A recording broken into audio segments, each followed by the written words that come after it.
عالم آخرہ کوئی ہے یا نہیں ہے کیا پتا، کس نے آ کے بتایا مرنے کے بعد؟ زیادہ اس بحث میں نہ پڑھو، یہ عالم دنیا تو ہے نا، اٹس ویری مچ پریزنٹ، زیادہ ساری توجہ اس پر صرف کرو۔ تو خدا کے مقابلے میں کائنات پر توجہ، روح کے مقابلے میں مادے اور جسم پر توجہ، حیات اخروی کے مقابلے میں حیات دنیاوی پر توجہ۔ یہ ہے اصل میں کرکس آف دی میٹر، اس تہذیب جدید کا خلاصہ ہے۔ اس اعتبار سے میں کہہ رہا ہوں کہ بعض باتیں میری آپ کو ذرا ایسی لگے گی کہ جو شاید ماحول سے کچھ زیادہ متعلق نہیں، لیکن وہ دین کی بڑی بنیادی بات ہے۔ دیکھیے اللہ تعالیٰ نے جو مخلوقات پیدا کی ہیں ان میں ایک تقسیم تو ہو سکتی ہے ذی حیات اور بغیر حیات، جاندار چیزیں اور بے جان چیزیں۔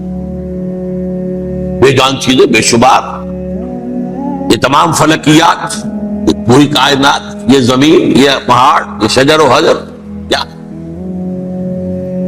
لیکن ایک ہے جاندار، ان جانداروں میں ایک تقسیم ہے،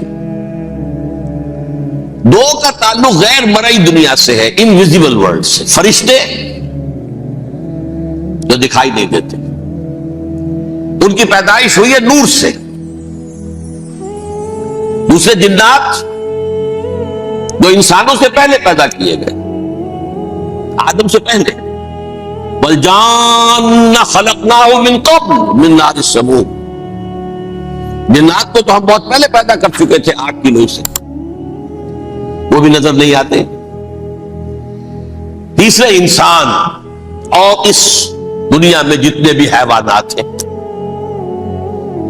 ان کا جو مادہ ہے وہ ارض، یہ زمین ہے، یہ مٹی سے بنے، تراب سے بنے، کرسٹ آف دی ارتھ سے بنے۔ اب ان میں ایک تقسیم ہے، ایک وہ ہے، ان تمام میں شعور تو ہے، حیوانات میں بھی شعور ہے، خود شعوری جسے کہتے ہیں سیلف کانشسنس، یہ صرف تین میں ہے، فرشتہ، جن اور انسان۔ حیوانات میں خود شعوری نہیں ہے، کانشسنس ہے، سیلف کانشسنس نہیں ہے۔ دونوں کی بات سے سمجھا دوں آپ کو، میں دیکھ رہا ہوں، آپ مجھے دیکھ رہے ہیں، کتا بھی کوئی یہاں ہوتا تو مجھے دیکھ رہا ہوتا، لیکن کتے کو مجھے دیکھتے ہوئے یہ احساس نہیں ہوتا کہ میں دیکھ رہا ہوں، یعنی کتے کو یہ احساس نہیں ہوتا کہ وہ دیکھ رہا ہے، مجھے دیکھ تو رہا ہے، اس کو میں کا احساس نہیں ہے مجھے۔ میں جب دیکھ رہا ہوں تو میں سمجھتا ہوں میں دیکھ رہا ہوں، میں ہوں کوئی شے جو دیکھ رہا ہوں، یہ خود شعوری ہے، سیلف کانشسنس۔ کسی بھی کام کو کرتے ہوئے اپنے وجود کا احساس، میرا فیصلہ ہے، میری رائے ہے، یہ ہے در حقیقت سیلف کانشسنس، انا، سیلف، خودی۔ یہ حیوانات میں نہیں ہے، یہ ہے صرف ملائکہ، جنات اور انسان۔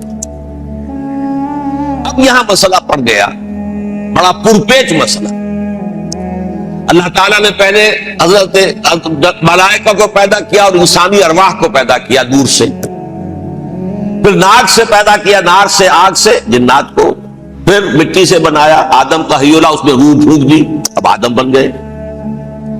اعلان یہ کر دیا کہ خلافت ارضی جو ہے وہ آدم کو عطا کی جا رہی ہے۔ یہ پیچ پڑ گیا۔ اس پر تھوڑا سا اشکال تو فرشتوں کو بھی ہوا، قرآن میں ہے سورہ بقرہ کے 4 رکوع میں، أَتَجْعَلُ فِيهَا مَن يُفْسِدُ فِيهَا وَيَسْفِكُ الدِّمَاءَ وَنَحْنُ نُسَبِّحُ بِحَمْدِكَ وَنُقَدِّسُ لَكَ۔ پروردگار اس آدم کو تو خلافت دے رہا ہے، زمین کے اندر اختیار دے دے گا، یہ تو فساد کرے گا، کوریزی کرے گا، ہم تیری تسبیح و تحمید میں لگے ہوئے ہیں، جو بھی حکم ہو ارشاد ہو ہم بجا لاتے ہیں، تو ضرورت کیا ہے؟ اس کا جواب اللہ نے دیا، انی عالم ما لا تعلمون، میری مشیت، میری حکمت وہ میں ہی جانتا ہوں، ضروری نہیں کہ تم اس کو شیئر کر سکو۔ لیکن یہ جنات میں سے ایک جن تھا عزازیل۔ اب دیکھیے کہ جنات کو ایک قرب حاصل ہے ملائکہ کے ساتھ، کیوں؟ وہ نور سے پیدا کیے گئے، یہ نار سے پیدا کیے، کتنا قرب ہے دونوں میں۔ انسان پیدا کیا گیا مٹی سے، مٹی انرٹ ہے، آگ بھڑکتی ہے، اوپر اٹھتی ہے، شعلہ زنگ ہوتی ہے، انرجی ہے اس میں۔ نور اور نار میں بڑا قرب ہے۔ اور عربی کے ایک قاعدے سے تو یہ ایک ہی لفظ ہے، مادہ ایک ہی ہے، حروف علت جو ہے ایک دوسرے کی جگہ آ جاتی، یہ قرب ہے۔ اگرچہ زمین و آسمان کا فرق ہے دونوں، فرشتہ نور سے پیدا کیا گیا ہے، وہ پاک ہے، وہ اللہ کے کسی حکم کی خلاف ورزی کر ہی نہیں سکتا۔ لا یعصون اللہ ما امرہم ویفعلون ما یؤمرون، وہ جو بھی اللہ تعالیٰ حکم دیتا ہے اس کی کوئی معصیت یا نافرمانی نہیں کرتے، بلکہ جو حکم لیا جاتا مان لیتے۔ ذرا سا اشکال ہوا تھا، پوچھ لیا، جواب مل گیا، خاموش ہو گئے بس۔ لیکن عزازیل نامی ایک جن تھا، جو ایک تو جن ہونے کی نسبت سے فرشتوں سے کچھ نہ کچھ مماثلت تھی، قرب تھا، دوسرے یہ علم میں، زہد میں، عبادت میں اتنا اونچا تھا، اتنا اونچا تھا، اتنا اونچا تھا کہ یہ ملائکہ ہی کے صف میں شامل ہو گیا۔ اس نے علم بغاوت بلند کر دیا جب حکم دیا گیا کہ سجدہ کرو آدم کو۔ اب یہ دیکھیے کس قدر یہ اہم مضمون ہے، اور آپ سوچ رہے ہیں یہ باتیں آج پہلی مرتبہ ہمیں اس طرح سنائی جا رہی ہیں، یہ باتیں تو علم میں آتی نہیں ہمارے۔ وجہ کیا ہے؟ آپ کو دلچسپی نہیں ان چیزوں سے۔ جدید تہذیب نے ان چیزوں کی اہمیت کو زیرو کر دیا۔ قرآن میں اہمیت کا کیا ہے؟ 7 جگہ یہ مضمون قرآن میں آیا ہے۔ یہ فرشتوں کو ہم نے حکم دیا سجدہ کرو آدم کو، سب نے سجدہ کیا۔ فسجد الملائکۃ کلھم اجمعون، سارے کے سارے، کل کے کل، سب نے مل کر سجدہ کیا آدم کو، اللہ کے حکم بھی فوراً تعمیل کر دی، الا ابلیس ابا واستکبر وکان من الکافرین۔ ابلیس نے نہیں کیا، انکار کیا، استکبار کیا، گھمنڈ کیا۔ اور اس کو سورہ کہف میں بیان کر دیا گیا، یہ اس لیے کہ وہ اصل میں جنات میں سے تھا۔ اگر